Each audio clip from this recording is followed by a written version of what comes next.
sector and environment. And till the last period, we have tried to touch upon what is meant by welfare economics, what is the duty and responsibility of welfare economics, and prominently, what are the fundamental theorems of welfare economics or social welfare. These are the very important things that I have tried to explain before you so far as the last lecture is concerned. I started with what is meant by welfare economics, what can be duty, responsibility, or task of welfare economics, and prominently, what are the fundamental theorems of welfare economics that I have tried to discuss before you till the last period. And more than 5-6 theorems are there. The summary of that, the critical analysis of that I have tried to explain till the last period. आपण सामाजिक क्षेत्र आणि पर्यावरण याचा अभ्यास करत असताना प्रामुख्याने कल्याणाचे अर्थशास्त्र म्हणजे काय इथून आपण सुरुवात केली आणि कल्याणाच्या अर्थशास्त्रामध्ये प्रामुख्याने त्याची जबाबदारी काय असते, त्याचं काम काय असतं, त्याच्यापुढे कोणत्या प्रकारची जबाबदारी ही पूर्ण करावी लागते, याचा विचार आपण कालच्या तासापर्यंत केलेला होता. त्यानंतर आपण काय केलं की कल्याणकारी अर्थशास्त्रामध्ये, कल्याणाच्या अर्थशास्त्रामध्ये काही मूलभूत सिद्धांत आहेत, काही मूलभूत निकष आहेत. ते मूलभूत सिद्धांत किंवा निकष याची चर्चा आपण करण्याचा प्रयत्न केला. आणि आज आपल्याला एका महत्वाच्या घटकाची चर्चा करायची आहे, महत्वाचा घटक अभ्यासायचा आहे. आणि तो महत्वाचा घटक म्हणजे ज्याला आपण एक्सटर्नॅलिटीज असं म्हणतो किंवा थिअरी ऑफ एक्सटर्नॅलिटीज असं आपल्याला म्हणता येईल. So far as theories of externalities is concerned, what is expected to be studied here, I will start with meaning of the concept externalities. What can be different types or categories of externalities, and prominently what solutions are there on controlling, restricting the spread of externalities that I am trying to explain. And also it is necessary to analyze the relationship between externalities and market, externalities and efficiency, externalities and other issues are there. What are those? That I will try to discuss before you, that I will try to place before you. Thus, I will start with the meaning of the concept of externalities, types or categories of externalities. Then certain relationship is there between externalities and market, externalities and efficiency, externalities and cost, and externalities and benefits. These things are necessary to be discussed. And more importantly, what can be solutions, what can be remedies, what can be measures, those are helpful for us in controlling growth and spread of the externalities. That I want to discuss before you, that I want to place before you. Now I will share my presentation so that it will be easier and helpful for us in understanding the issues relating to externalities.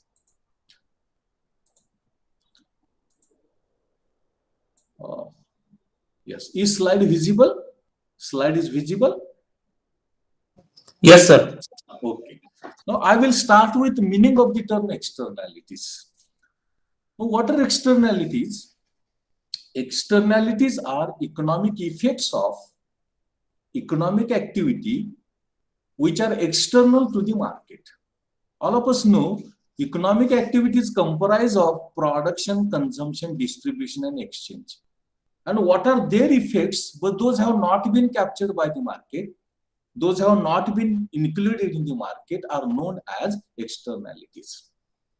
In other words, we can say externalities are cost or benefit imposed by the economic activities like production and consumption by individuals on the rest of the society, for which no payment is made. No payment is made. It is known as externalities. That is, externalities can be either cost or benefit of the economic activities, consumption and production, imposed by the individuals on the rest of the society, on the society as a whole. And unfortunately, no payment is made either for the cost or for the benefit. That term is known as externalities. In simple words, we can say externalities are forces violating the conditions of optimum allocation of resources. How the available resources are being optimally allocated and utilized, and for what reason those are being adversely affected, to discuss that, to analyze that, it is known as externalities. It is called as externalities. Thus, externalities are effects of economic activities, and economic activities, all of us know: production, consumption, distribution, exchange. Production, consumption, distribution, exchange. And no, those are not being captured by the market. Market is not in a position to capture them. It's not possible to capture them. It is known as externalities. In other words, it is either cost or benefit of the activities like consumption, production on the society as a whole, of an individual or a particular firm or enterprise. And that is called as externality so far as its meaning is concerned. बघा, आपण कल्याणकारी अर्थशास्त्र म्हणजे काय बघितलं. कल्याणकारी अर्थशास्त्राची भूमिका किंवा जबाबदारी काय ते आपण बघितली. कल्याणकारी अर्थशास्त्र कसं महत्वाची भूमिका बजावू शकते आणि विशेष म्हणजे कल्याण कसं आपल्याला साध्य करता येतं, कल्याणाची पातळी कशी वाढवता येते, याचं विवेचन विश्लेषण देणारे काही मूलभूत सिद्धांत आहेत. त्याला आपण निकष असं पण म्हणतो, क्रायटेरिया असं आपण म्हणतो. त्याची चर्चा आपण गेल्या तासातून केलेली होती. आज आपल्याला यामधला जो पुढचा महत्वाचा घटक अभ्यासायचा आहे तो बाह्यता, ज्याला आपण एक्सटर्नॅलिटीज म्हणतो. साधारणतः ज्या विद्यार्थ्यांचं पर्यावरणाचं अर्थशास्त्र होतं, कदाचित त्यांना ही संकल्पना परिचयाची असेल, पण पुन्हा एकदा थोडस विस्तारानं आणि अधिक ठळक पद्धतीनं, स्पष्ट पद्धतीनं सांगण्याचा प्रयत्न मी करणार आहे. आता बाह्यता म्हणजे काय, तर जे आर्थिक व्यवहार किंवा उपक्रम आहेत यांचे परिणाम की ज्यासाठी कुठल्याही प्रकारची बाजारपेठ ते कॅप्चर करू शकत नाही. म्हणजे जी बाजार यंत्रणा आहे, जी बाजार व्यवस्था आहे, ती बाजार यंत्रणा किंवा व्यवस्था जेव्हा अशा प्रकारचे परिणाम विचारात घेऊ शकत नाही किंवा त्याचा विचार होत नाही, अशा प्रकारच्या त्या परिणामांना बाह्यता, एक्सटर्नॅलिटीज असं आपण म्हणतो. अधिक विस्तारानं आपण बाह्यतेची संकल्पना बघण्याचा प्रयत्न करू लागलो. आपल्याला माहिती आहे की आर्थिक व्यवहार किंवा उपक्रम 3 आहेत, 4 आहेत: उत्पादन, उपभोग, विनिमय आणि विभाजन. यातलं प्रामुख्यानं उत्पादन आणि उपभोगाचा प्रायोरिटीनं प्रामुख्यानं विचार केला जातो. तो जर आपण विचारात घेतला तर त्यापासून समजा एखाद्या व्यक्तीनं उत्पादन घेतलं किंवा उपभोग केला तर त्यापासून मिळणारा लाभ किंवा त्यामुळे येणारा खर्च की ज्याबद्दल कुठल्याही प्रकारचं पेमेंट, कुठल्याही प्रकारची किंमत दिली जात नाही, कुठल्याही प्रकारची किंमत दिली जात नाही, त्याला बाह्यता असं आपल्याला म्हणता येईल. आणि म्हणून बाह्यता म्हणजे जी उत्पादनाची साधनं आहेत किंवा नैसर्गिक साधनं आहेत त्यांचा पर्याप्त वापर न होऊ देणारी व्यवस्था, पर्याप्त वापर न होऊ देणारी यंत्रणा म्हणजे बाह्यता असं आपल्याला म्हणता येईल. Now talking about what can be types of externalities. Now externalities can be positive consumption, positive production, negative consumption, negative production, real or technological externalities, pecuniary externalities, marginal unidirectional externalities, marginal reciprocal externalities, intra-marginal externalities, and intra-marginal reciprocal externalities. Now, positive effects of consumption is known as positive or beneficial externalities. Positive effect or benefits of production are known as positive or beneficial externalities. Negative effect of consumption is known as negative externality. Suppose somebody consumes a particular commodity and it adversely affects others, rest of the society. It is called as negative or adverse consumption externality. When production of a commodity negatively affects, adversely affects rest of the society, of an individual or of a particular firm or industry, it is called as negative production externality. Negative production externality. Then what is real or technological externalities? Because of technical changes, either there may be benefits or loss, either there may be adverse effect or positive effect that is to be experienced by the society as a whole. It is called as real or technological externalities. Pecuniary means monetary. When we estimate, when we measure cost or benefit of externality or effect of economic activities in terms of money, we also call nominal measurement. In terms of money, it is called as pecuniary externalities. Pecuniary externalities, that is cost or benefit measured in terms of money. Cost or benefits measured in terms of money. Then marginal unidirectional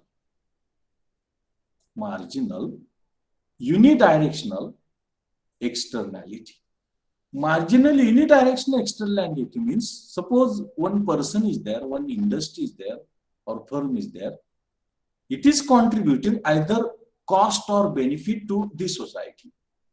It is known as marginal unidirectional externalities. Marginal reciprocal externalities means two individuals are there. One individual is benefiting to other, and another individual is benefiting or imposing cost to another. That externality is known as marginal reciprocal externality. That is known as marginal reciprocal externality. Then what are intramarginal and unidirectional and intramarginal reciprocal? When there is a one-way positive or negative effects of the economic activities, that is known as intramarginal unidirectional externalities. But on the other hand, both the ways, either cost or benefit is being derived by the people of the society as a whole, it is called as intramarginal reciprocal externalities. Intramarginal reciprocal externalities. Now, when this is taken into account, there is a need for discussing some of the silent features of externalities. And these silent features of externalities consist of environmental pollution as a negative externality, then optimal externality, then externalities as missing markets, then non-convexity and externality, then externality and inefficiency, then property rights and externalities, and solutions to the externalities. बघा, आपण बाह्यता म्हणजे काय हे पहिल्यांदा बघण्याचा प्रयत्न केला, आणि बाह्यतांचे परिणाम किंवा त्याचं वर्गीकरण जे वेगवेगळ्या प्रकारांमध्ये केलं जातं त्याची चर्चा आपण करण्याचा प्रयत्न करत होतो. बाह्यतेचा अर्थ सांगत असताना मी असं म्हणालो की जे आर्थिक व्यवहार आहेत यामध्ये उत्पादन, विभाजन, उपभोग आणि विनिमय यांचे आर्थिक परिणाम की जे बाजारपेठेमध्ये बसत नाहीत किंवा बाजारपेठ ते कॅप्चर करू शकत नाही त्याला आपण बाह्यता असं म्हणतो. किंवा अनुकूल आणि प्रतिकूल परिणाम उत्पादनाचे असतील, उपभोगाचे असतील, सेवनाचे असतील किंवा विनिमय विभाजनाचे असतील त्याला आपण बाह्यता असं म्हणतो. या बाह्यतांचे वेगवेगळे प्रकार सांगितले जातात. एक म्हणजे उपभोगाचा अनुकूल परिणाम जर लोकांवरती होत असेल तर त्याला धन किंवा लाभधारक उपभोग बाह्यता असं आपल्याला म्हणता येईल. या उलट उत्पादनाचा अनुकूल परिणाम जर लोकांवरती होत असेल, समाजावरती होत असेल, लोकसंख्येवरती होत असेल तर त्याला उत्पादनाची धन बाह्यता किंवा उत्पादनाची लाभधारक बाह्यता असं म्हणता येईल. आता निगेटिव्ह किंवा ऍडव्हर्स म्हणजे ऋण किंवा प्रतिकूल उपभोग बाह्यता. ऋण किंवा प्रतिकूल उपभोग बाह्यता याचा अर्थ असा की उपभोगाचा प्रतिकूल परिणाम लोकांवरती होतो. उदाहरणार्थ समजा कोणी सिगरेट ओढली तर हवेचं प्रदूषण होऊ शकतं, किंवा बाकीचे काही असे समजा ड्रग्ज असतील याचा प्रतिकूल परिणाम प्रतिकूल होऊ शकतो समाजावरती. त्याला आपण निगेटिव्ह कन्झम्पशन एक्सटर्नॅलिटी, प्रतिकूल उपभोग बाह्यता असं आपल्याला म्हणता येईल. तशाच पद्धतीनं जर उत्पादन केलं तर उत्पादनाचा प्रतिकूल परिणाम लोकांवरती झाला. समजा एखाद्या उद्योग संस्थेने उत्पादन केलं आणि हवेचं प्रदूषण झालं तर त्याचा प्रतिकूल परिणाम होतो. याला आपण ऋण किंवा प्रतिकूल उत्पादन बाह्यता असं आपण म्हणतो. आता अर्थव्यवस्थेमध्ये तांत्रिक बदल होत असतात. या तांत्रिक बदलाचा परिणाम म्हणून जर आर्थिक ओझं किंवा खर्च लोकांना सहन करावा लागत असेल किंवा उलट जर फायदा होत असेल, लाभ होत असेल, त्याला वास्तव किंवा तांत्रिक बाह्यता असं आपल्याला म्हणता येईल.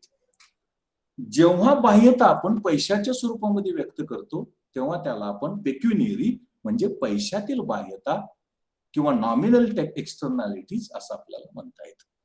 आता मार्जिनल युनिडायरेक्शनल एक्सटर्नॅलिटीज म्हणजे एक रेषीय बाह्यता असं आपल्याला म्हणता येईल, की जेव्हा एका व्यक्तीकडून किंवा एका संस्थेकडून अनुकूल किंवा प्रतिकूल म्हणजे लाभ किंवा फायदा लोकांचा होत असेल तर त्याला आपण मार्जिनल युनिडायरेक्शनल म्हणजे सीमांत एक दिशीय किंवा एक रेषीय बाह्यता असं आपल्याला म्हणता येईल. मार्जिनल रेसिप्रोकल म्हणजे दुहेरी सीमांत दुहेरी बाह्यता.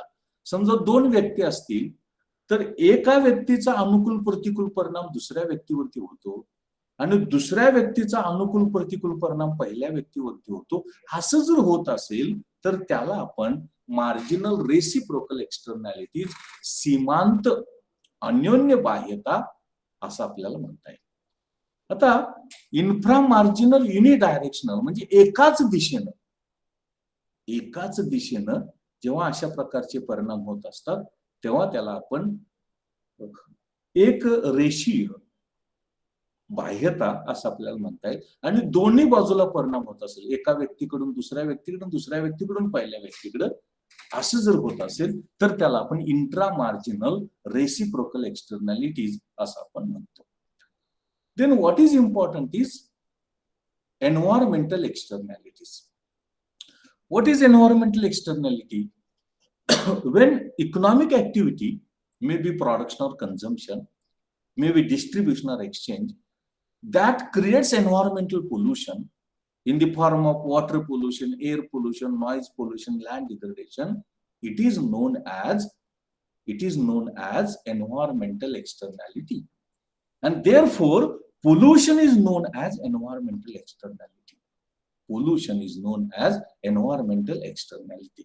And in this diagrammatic presentation, it is said how air pollution takes place.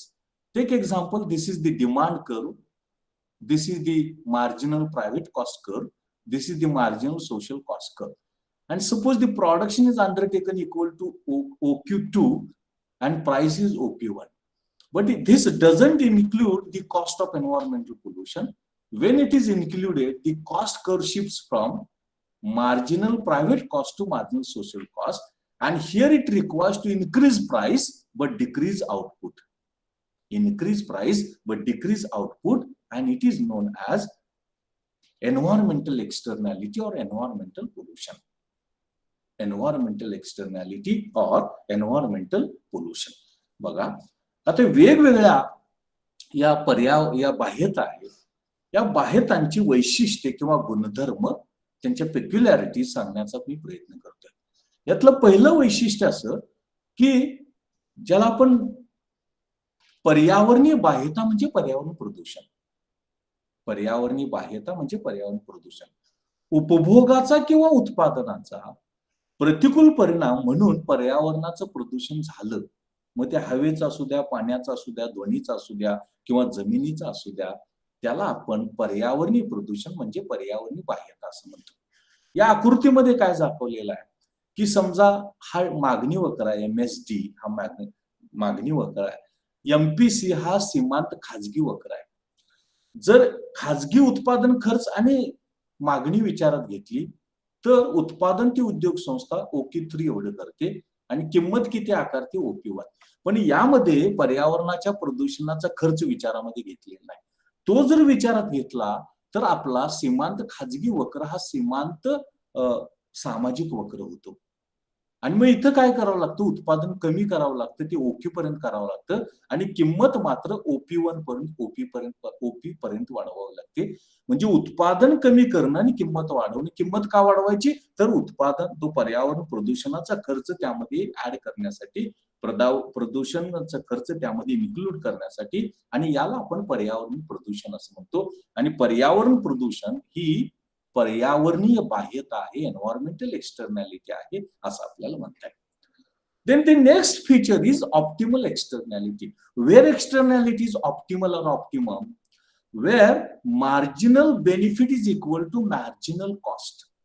Where marginal cost is equal to marginal benefit, that is both private cost and social cost, or marginal social cost is equal to marginal private benefit. Marginal private benefit, there the externality is optimal. There the externality is optimal. आता दुसरं जे वैशिष्ट्य आहे ते पर्याप्त बाह्यता. पर्याप्त बाह्यता, पर्याप्त बाह्यता म्हणजे काय, की सीमांत खाजगी लाभ आणि सीमांत सामाजिक खर्च जिथं समान होतात तेवढं उत्पादन करावं, आणि ती बाह्यता म्हणजे पर्याप्त बाह्यता. म्हणजे पर्याप्त बाह्यता. इथं बी बिंदूमध्ये समतोल प्रस्थापित होतो. कशाचा, सीमांत सामाजिक खर्चाचा आणि सीमांत खाजगी लाभाचा. आणि एवढं उत्पादन करावं की ज्यामध्ये प्रदूषणाचा जो खर्च आहे, प्रदूषणाचा जो परिणाम आहे, तो प्रदूषणाचा परिणाम हा त्यामध्ये अंतर्भूत करण्यात आलेला आहे, त्यामध्ये समाविष्ट करण्यात आलेला आहे असं आपल्याला म्हणता येईल. Then third feature is externalities as missing markets. All of us know market mechanism is a peculiarity of the capitalist economy or market economy.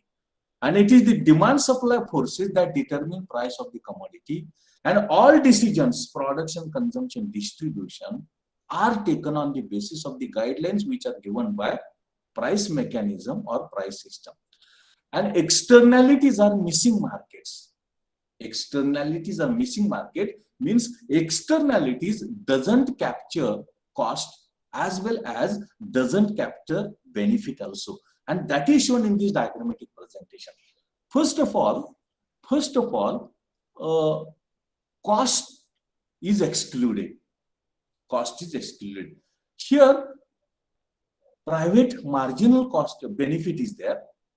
Private marginal cost, private marginal benefit is there, and it is equal to social marginal benefit. It is equal to social marginal benefit. This is private marginal cost curve, and actually that firm or industry undertakes production OQ1, but it doesn't include cost of pollution. If cost of pollution is included, that curve shifts from private marginal cost to social marginal cost curve. Marginal private cost to marginal social cost curve, and this is the cost. This is cost which is not included in the price of the product. If it is included, price becomes OP2 and output becomes OQ2 instead of OQ1. Thus, reduction in output and increase in price. बघा, आपण बाह्यता या बाजार व्यवस्थेमध्ये समाविष्ट होत नाही, किंवा बाजारपेठ, बाजार व्यवस्था बाह्यतांना अंतर्भूत करू शकत नाही.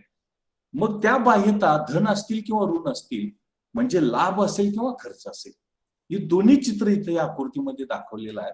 पहिल्यांदा खर्च हा खाजगी सीमांत लाभ वक्र आहे, तेवढाच सीमांत सामाजिक लाभ वक्र पण आहे. आणि इथं खाजगी सीमांत खर्च आहे, खर्च वक्र आहे, तो पुरवठा वक्र आहे. उत्पादन OQ1 केलं तर खर्च आणि लाभ या बिंदूमध्ये समान झालेला आहे, त्यामुळे OP1 किंमत निश्चित होते आणि उत्पादन OQ1 होतं.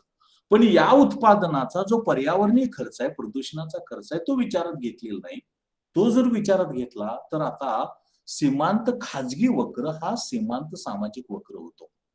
सीमांत खाजगी वक्र हा सीमांत सामाजिक वक्र होतो, आणि मग किंमत वाढते आणि उत्पादन कमी करावं लागतं.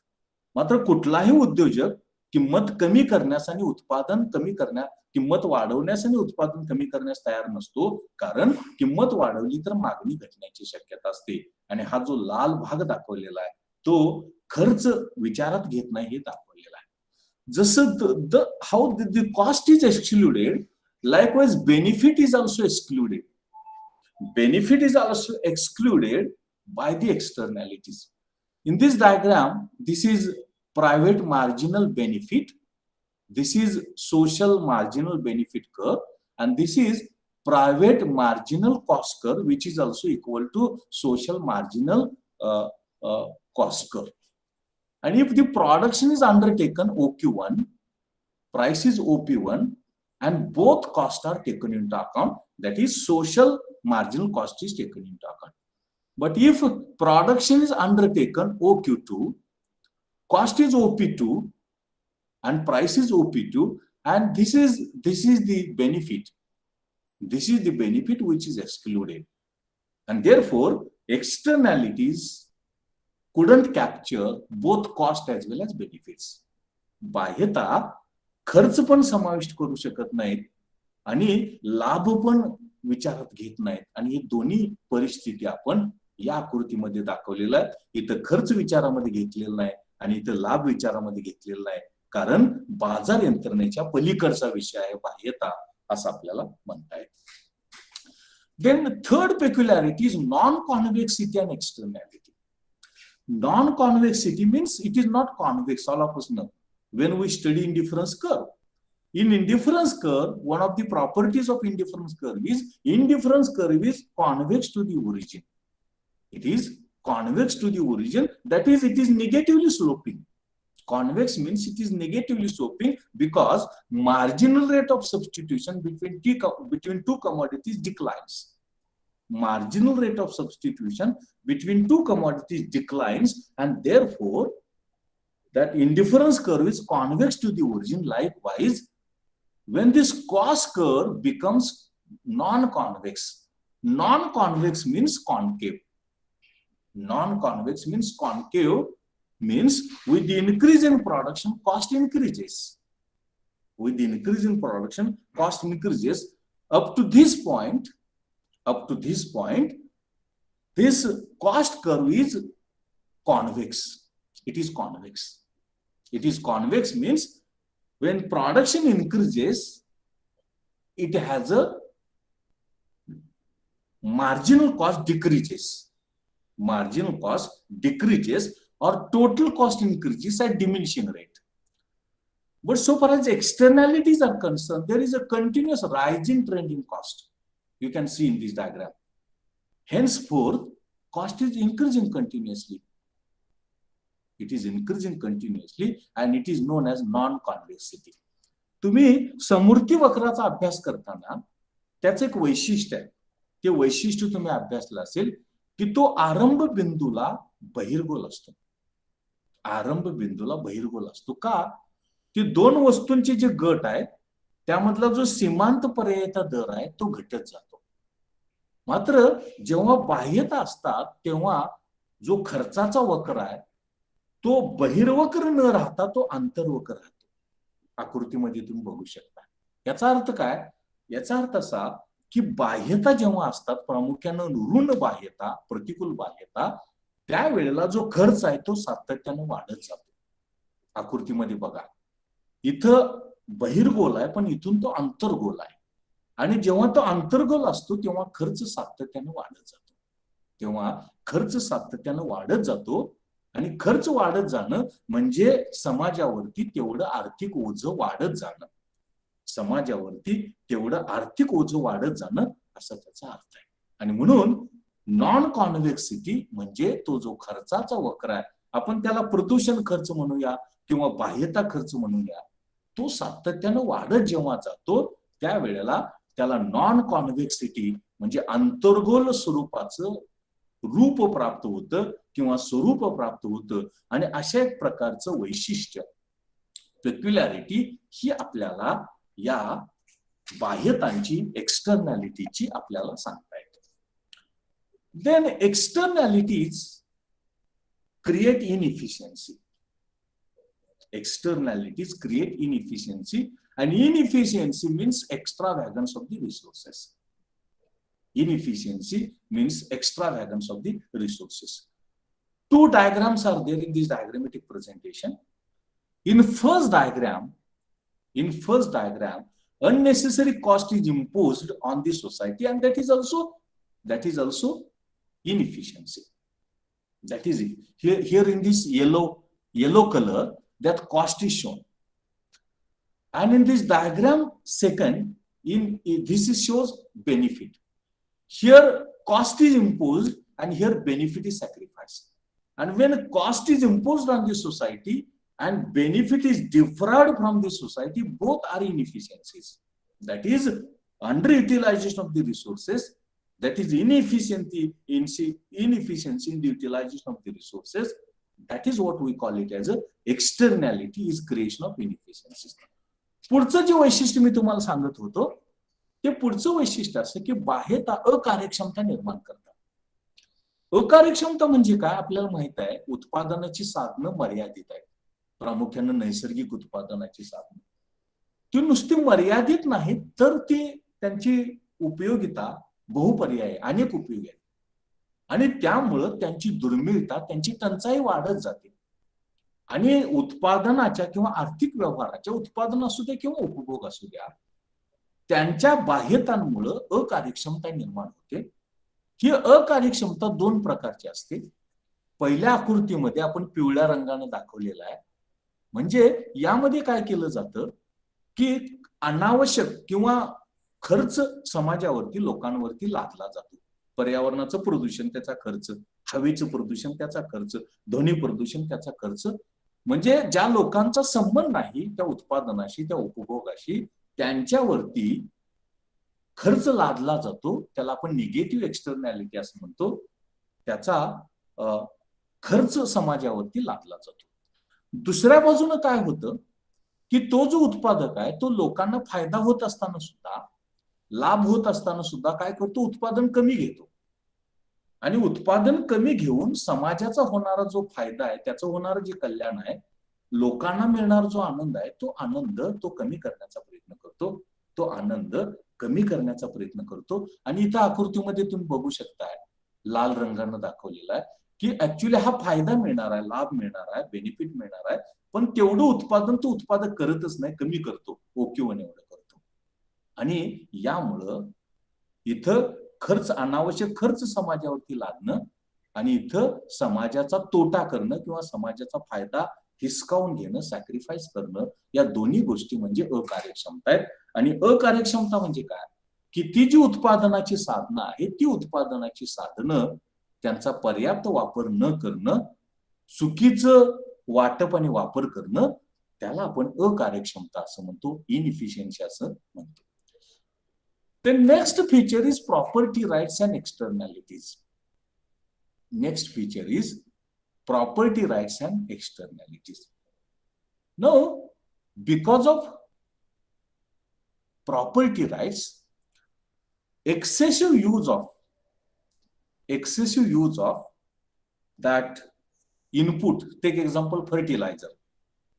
Excessive use of fertilizer is undertaken, and naturally this results in loss to be suffered by the society, that is cost. On the contrary, if limited quantity or moderate quantity of fertilizer is used, that can benefit, that will not degrade land, and that is sacrifice. And therefore property rights also impose either cost or make sacrifice of the benefit to be suffered by, to be derived by the society. That is done, and that is property rights and externalities. यामध्ये जेव्हा उत्पादन साधनांची मालकी खाजगी असते त्यावेळेला अतिरिक्त वापर केला जातो, चुकीचा वापर केला जातो. त्यावेळेला काय केलं जातं की समजा रासायनिक खत आहे, जमिनीची मालकी आहे, रासायनिक खतांचा अतिरिक्त वापर केला तर काय होतं, क्षारपड जमिनीचा प्रश्न निर्माण होतो, दलदली जमिनीचा प्रश्न निर्माण होतो, वाळवंटीकरणाचा प्रश्न निर्माण होतो. उलट जर रासायनिक खतांचा आवश्यक तेवढा वापर केला, मॉडरेट तेवढा वापर केला, तर काय होतं, प्रदूषण होत नाही, म्हणजे क्षारपड होत नाही, वाळवंटीकरण होत नाही, दलदलीत जमीन होत नाही, आणि त्यामुळं एवढा लाभ मिळू शकतो तो सोडून द्यावा लागतो. म्हणजे संसाधनावरती, उत्पादन साधनावरती खाजगी मालकी असल्यामुळं अतिरिक्त वापर केला तर तोटा सहन करावा लागतो समाजाला, आणि मर्यादित वापर केला, आवश्यक पुरेसा वापर केला किंवा मॉडरेट वापर केला तर त्याचं काय होतं की लाभ मिळू शकतो. या दोन्हीचाही विचार आपल्याला बाह्यतांचा विचार करताना करावा लागतो किंवा करणं अपेक्षित आहे असं आपल्याला म्हणता येईल. Now I have explained the concept of externalities. What can be classification of different types of externalities that I have discussed, and peculiarities or properties of externalities that I have also tried to explain. And in these properties of externalities, number one, pollution as an externality. Number two, where optimal externality can be there. Number three, externalities as missing markets. Number four, non-convexity and externalities. Number five, externality can create inefficiencies. Number six, property rights can contribute to externalities, either positive or negative.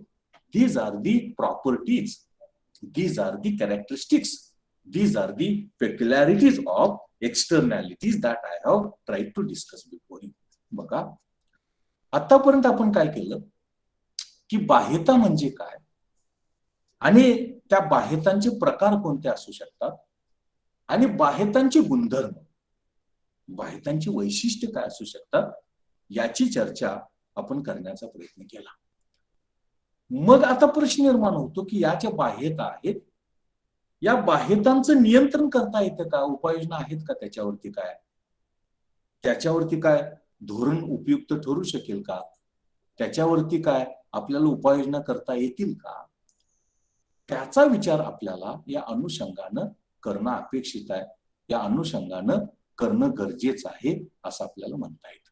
म्हणजे मग बाह्यतांचं नियंत्रण करण्यासाठी, बाह्यतांचं प्रमाण कमी करण्यासाठी आपल्याला कोणत्या प्रकारच्या उपाययोजना, कोणत्या प्रकारची धोरणं, कोणत्या प्रकारचे उपाय उपयुक्त ठरू शकतील, मदत करू शकतील याची पण चर्चा करणं आवश्यक आहे. Now, therefore, I am trying to place before you what can be remedies, what can be solutions to the problem of externality. Number one, total prohibition of action. Suppose production is imposing externalities, that is cost. We should stop that production. If consumption is imposing externalities, it is imposing cost, then we should stop consumption. So if we completely prohibit that activity, if we completely restrict that activity, that can result in control of the externality, number one. Number two, direct controls. Direct controls means you can control production. You can control consumption. Suppose production is decreased, externalities can decrease. Suppose consumption is decreased, adverse effects can be controlled. So when we directly control, that is either increase or decrease production or consumption, that can help us in controlling externalities. That is number two. Thirdly, taxes and subsidies. If taxes are imposed, then to avoid that tax, production is reduced, consumption is reduced. If subsidies are given, production can be decreased, consumption can be decreased, and that can help us in restricting and controlling externalities, especially negative externalities. Then sale of pollution permits are given. You can discharge carbon dioxide up to this limit. You can increase level of noise up to this limit. You can generate solid and liquid waste up to this limit. If permits are given, licenses are given, within the or lower than the license that is given, you can discharge carbon dioxide, you can create noise, you can create solid and waste, liquid waste. And whatever remains, suppose carbon dioxide can be discharged up to 100 tons. But you have discharged carbon dioxide only up to 75 tons. So 25 tons you can save because you have that permit, you have that license. And it is called as sale of pollution permits that can help us in controlling level of pollution. That can help us in controlling level of pollution, that is sale of pollution permits. Voluntary action, that firm, that individual, that person, that family, that can control pollution. It can control pollution, it can give benefits to the society. That voluntary action by a person, by an industry, by a family can be undertaken, can be taken. Then government action, government can control. It can enact law, it can enact act, it can create rules. And within the framework of rules, laws, acts, it can control pollution. It can control adverse effects of or externalities of either production or consumption. So government can help us, government activity can help us, government rules, laws, and acts can help us in controlling externalities, especially negative externalities. Especially negative externalities. Then next is property rights. If property rights are given to control externalities, attempts will be made by the person. So excessive use of fertilizers will not be there, or it will be restricted. Property rights will control air pollution. Property rights will control water pollution. Property rights will control noise pollution because right is given. And as the part of right, attempts will be made to control pollution, either air pollution, water pollution, noise pollution, or land degradation. Then regulation. Regulation means rules. Regulations means discipline action. Within the framework of rules, you can control air pollution, you can control water pollution, you can control noise pollution, and that regulation can be carried out, regulation can be monitored. Then payment, that is charges, fees. Suppose industry is contributing excessive pollution, payments can be collected like that of taxes, fees can be collected. And to avoid those fees, that firm will reduce production, that person will decrease consumption, and consequently, especially negative externality, negative effect can be controlled, it can be eliminated, it can be reduced. Thus, these are the measures which are helpful for us in controlling their negative effects, especially positive benefits or positive effects are most welcome. But in that direction, also the efforts can be undertaken. So, prohibition of action, direct controls over the discharge of the pollutants, then sale of tradable pollution permits, then voluntary action can be taken either by a person, by a household, or by a firm or family. Then government can control through its laws, rules, and acts. Likewise, property rights can be given, and through property rights, it is possible to control pollution that is taking place, negative externalities, those are being experienced or arising. Likewise, also government can regulate those activities. If production is increasing pollution, production can be reduced. If product consumption is increasing pollution, consumption can be reduced. And in the same way, fees are collected, payments are collected, that can help us in also the negative externalities, those are there. शेवटच्या टप्प्यामध्ये तुम्हाला मी हे सांगण्याचा प्रयत्न करत होतो की पहिल्यांदा आपण बाह्यता म्हणजे काय बघितलं, बाह्यताचे प्रकार बघितले, बाह्यतांची वैशिष्ट्ये किंवा गुणधर्म बघितले, आणि मग आपल्याला ह्या बाह्यतांचं नियंत्रण कसं करायचं, उपाय कोणते असू शकतात, धोरणं कोणते असू शकतात, याची चर्चा, याचं विवेचन विश्लेषण आपण करण्याचा प्रयत्न करत होतो.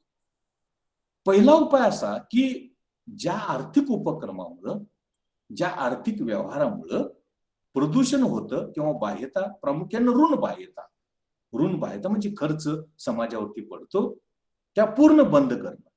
समजा एखाद्या वस्तूचं उत्पादन केल्यामुळे हवेचं प्रदूषण होत असेल, पाणी प्रदूषण होत असेल, ध्वनी प्रदूषण होत असेल, तर काय करायचं की ते उत्पादनच बंद करायचं किंवा कमी करायचं. असं जर आपण केलं तर काय होऊ शकतं की ती जी ऋण बाह्यता आहे, ती जी प्रतिकूल बाह्यता आहे, तो जो प्रतिकूल परिणाम आहे, तो प्रतिकूल परिणाम आपल्याला कमी करता येतो. दुसरा उपाय काय? प्रत्यक्ष नियंत्रण. प्रत्यक्ष नियंत्रण म्हणजे समजा एखादं उत्पादन केल्यामुळं पर्यावरण प्रदूषण होत असेल किंवा एखाद्या वस्तूचा उपभोग घेतल्यामुळं पर्यावरणाचं प्रदूषण होत असेल, तर कमी करायला सांगायचं. उत्पादन कमी करा, उपभोग कमी करा आणि त्यामधून जे प्रतिकूल परिणाम आहेत, त्यामधून निर्माण होणारा जो खर्च आहे, त्यामधून जो सहन करावा लागणारा खर्च आहे, त्याचं नियंत्रण करता येतं किंवा तो कमी करता येतो. त्यानंतर कर आणि अनुदान. समजा एखाद्या उद्योग संस्था प्रदूषण करत असेल तर कर जर आकारला तर ती काय करते? उत्पादन कमी करते. आणि उत्पादन जर कमी केलं तर मग तो जो खर्च आहे, ती जी बाह्यता आहे, ती बाह्यता कमी करता येते. या उलट जर अनुदान दिलं तर अनुदान मिळवण्यासाठी उत्पादन कमी करण्याचा प्रयत्न, उपभोग कमी करण्याचा प्रयत्न ती व्यक्ती किंवा ती उद्योग संस्था करू शकेल आणि त्यातून काय होऊ शकेल की प्रतिकूल परिणाम हा कमी करता येईल, तो नियंत्रित करता येईल असं आपल्याला होतं. त्यानंतर परवान्याची विक्री. प्रदूषण परवाना विकत घेता येतो. समजा एखाद्या व्यक्तीला 100 टन कार्बन डायऑक्साईड हवेमध्ये सोडता येतो तेवढा परवाना आहे. पण त्या व्यक्तीनं काय केलं की आपल्या उद्योग संस्थेचं प्रदूषण कमी केलं, म्हणजे कार्बन डायऑक्साईडचं उत्सर्जन, आणि ते 75 टन इथं पण कमी केलं. तर त्याची जी शिल्लक राहिलेले 25 टन आहे तो विक्री करू शकतो. समजा दुसऱ्या व्यक्तीने 125 टन कार्बन डायऑक्साईड वातावरणामध्ये सोडला असेल तर 25 टनाचं नुकसान भरपाई किंवा त्याची किंमत या पहिल्या व्यक्तीला, परवाना धारकाला देऊ शकतो आणि अशा पद्धतीनं बाह्यतांचं नियमन करता येतं. त्यानंतर ऐच्छिक कृती. समजा माझी उद्योग संस्था प्रदूषण करते तर मीच ठरवायला पाहिजे उत्पादन कमी करावं आणि हवेचं प्रदूषण, पाणी प्रदूषण, ध्वनी प्रदूषण, घन कचरा, सांडपाणी हे नियंत्रित करण्याचा प्रयत्न मीच करायला पाहिजे. फायदा होत असेल, धन बाह्यता असतील तर अवश्य लोकांना उपलब्ध करून द्याव्यात. त्यामुळं सामाजिक कल्याणामध्ये वाढ होऊ शकते, त्यामुळं सामाजिक कल्याणामध्ये भर पडू शकते असं आपल्याला म्हणता येतं. त्यानंतर सरकार काही महत्वाची भूमिका घेऊ शकते, कारण सरकार हे सार्वभौम सत्ता असते. कायदे करू शकते, नियम करू शकते, नियमावली करू शकते आणि त्या चौकटीमध्ये निर्माण होणाऱ्या बाह्यता, प्रामुख्यानं ऋण बाह्यता, प्रतिकूल बाह्यतांचं नियंत्रित करू शकते. बाबा उत्पादन कमी करा, उपभोग कमी करा, कार्बन डायऑक्साईडचं उत्सर्जन कमी करा, घनकचरा कमी करा, सांडपाणी कमी करा. अशा प्रकारचं नियंत्रण, थेट नियंत्रण सरकार लादू शकतं, कमी करू शकतं, नियंत्रित करू शकतं आणि त्या माध्यमातून हा जो बाह्यतांचा प्रश्न आहे, एक्सटर्नॅलिटीचा जो प्रश्न आहे, तो एक्सटर्नॅलिटीचा प्रश्न नियंत्रित करता येतो किंवा सोडवता येतो, कमी करणे शक्य आहे असं आपल्याला म्हणता येतं. त्यानंतर मालकी हक्क किंवा संपदा अधिकार. समजा पाण्याची मालकी, समजा वन फॉरेस्टची मालकी, जंगलाची मालकी, समजा हवेची मालकी दिली तर तो मालक काय करेल? हवेचं प्रदूषण होणार नाही याची दक्षता घेईल, पाणी प्रदूषण होणार नाही याची दक्षता घेईल, निर्वनीकरण होणार नाही याची दक्षता घेईल आणि त्या माध्यमातून सुद्धा आपल्याला या ज्या बाह्यता आहेत, हे जे प्रतिकूल परिणाम आहेत, प्रामुख्यानं बाह्यता खर्च आहे, पर्यावरणाचा खर्च आहे, समाजावरचा खर्च आहे, तो आपल्याला कमी करता येतो, नियंत्रित करता येतो किंवा कमी करणं शक्य आहे असं आपल्याला म्हणता येतं. त्यानंतर नियमावली. नियम तयार केले. एक्स वस्तूचं उत्पादन एवढंच करायचं, वाय वस्तूचं सेवन एवढंच करायचं, घनकचरा एवढाच निर्माण करायचा, कार्बन डायऑक्साईडचं उत्सर्जन एवढंच करायचं, अशा प्रकारची नियमावली केली, नियमन करण्याचा प्रयत्न केला. तर बऱ्याच अंशी हे वेगळ्या प्रकारचे वायू, हे वेगळ्या प्रकारचे प्रदूषक आहेत, हे वेगळ्या प्रकारचा कचरा आहे, त्याची निर्मिती कमी होऊ शकते आणि निर्मिती कमी होऊन त्यातून आपल्याला या बाह्यतांचं नियमन करता येतं, नियंत्रण करता येतं, कमी करता येतं आणि त्यातून आपण काय करू शकू की या ऋण बाह्यता, निगेटिव्ह एक्सटर्नॅलिटीज या आपण कमी करू शकतो, त्याचं प्रमाण आपल्याला कमी करता येतं. त्यानंतर फीज किंवा शुल्क पेमेंट. समजा एखादी उद्योग संस्था काय करते की कार्बन डायऑक्साईडचं उत्सर्जन जास्त करते, घनकचरा अधिक निर्माण करते किंवा सांडपाणी अधिक निर्माण करते, असं जर ती करत असेल तर मग त्यामधून काय करता येतं आपल्याला की जर आपण शुल्क आकारलं, फीज गोळा केली, पेमेंट गोळा केली, तर त्याचं ओझं, त्याची किंमत कमी करण्यासाठी प्रदूषण कमी केलं जातं, उत्पादन कमी केलं जातं आणि त्यामधून सुद्धा आपल्याला या बाह्यतांचं नियंत्रण करता येतं, या बाह्यता कमी करता येतात असं आपल्याला म्हणता येतं. अशा प्रकारे बाह्यतांचं नियंत्रण करण्यासाठी ज्या उपाययोजना आहेत, जे उपाय आहेत, यामध्ये पूर्ण तो व्यवहार बंद करणं, थेट नियंत्रण करणं, कर आणि अनुदान देणं, प्रदूषण परवान्याची विक्री करणं, ऐच्छिक कृती करणं, सरकार महत्वाची भूमिका बजावू शकते, थेट नियंत्रण ठेवू शकते, मालकी हक्क किंवा संपदा अधिकार देता येतो, नियमन करता येतं, रेग्युलेशन करता येतं त्या बाह्यता निर्माण करणाऱ्या उपक्रमांचं, व्यवहारांचं आणि पेमेंट, ज्याला आपण शुल्क, ज्याला आपण आकार, हा आपल्याला वसूल करता येतो आणि त्या माध्यमातून सुद्धा अशा प्रकारच्या या ज्या बाह्यता आहेत, त्या बाह्यता या आपल्याला नियंत्रित करता येतात, कमी करता येतात असं आपल्याला म्हणता येतं. अशा प्रकारे आज आपण काय करण्याचा प्रयत्न केला की पहिल्यांदा मी बाह्यतेची संकल्पना स्पष्ट केली, बाह्यतांचे प्रकार कोणते असतात, जवळजवळ 7 ते 8 प्रकार मी तुमच्या पुढे स्पष्ट करण्याचा प्रयत्न केला. त्यानंतर बाह्यतांची काही वैशिष्ट्य आहेत, काही पेक्युलॅरिटीज आहेत, त्या पेक्युलॅरिटीज मी तुमच्या पुढे सांगण्याचा प्रयत्न केला, काय वैशिष्ट्य आहेत, काय गुणधर्म आहेत. आणि त्यानंतर मग मी ह्या बाह्यता आहेत, या बाह्यता सोडवण्यासाठी कोणते उपाय आपल्याला उपयुक्त ठरू शकतात, या बाह्यता सोडवण्यासाठी कोणत्या प्रकारची धोरणं आपल्याला उपयोगी ठरू शकतात, ती धोरणं, त्या उपाययोजना तुमच्या पुढे सांगण्याचा प्रयत्न केला. सचिन आणि कोणी स्नेहल, प्रणाली स्क्रीनशॉट घ्या अटेंडन्ससाठी आणि मला पाठवून द्या किंवा ग्रुपवरती पाठवा. So far as today's lecture is concerned, I started with the concept of externalities. And so as to explain the concept of externalities, I discussed the definitions. With the help of definitions, I tried to explain the meaning of the term externalities. Then I proceed further to discuss different types of externalities. Externalities are classified into different categories, into different types. What are those? What is meant by them? That I tried to explain. Later on, I tried to explain peculiarities or properties of externalities. How properties are missing markets, how properties are create inefficiencies, how those impose cost, how those sacrifice benefits, all those properties or peculiarities that I tried to explain before you so far as properties of externalities is concerned.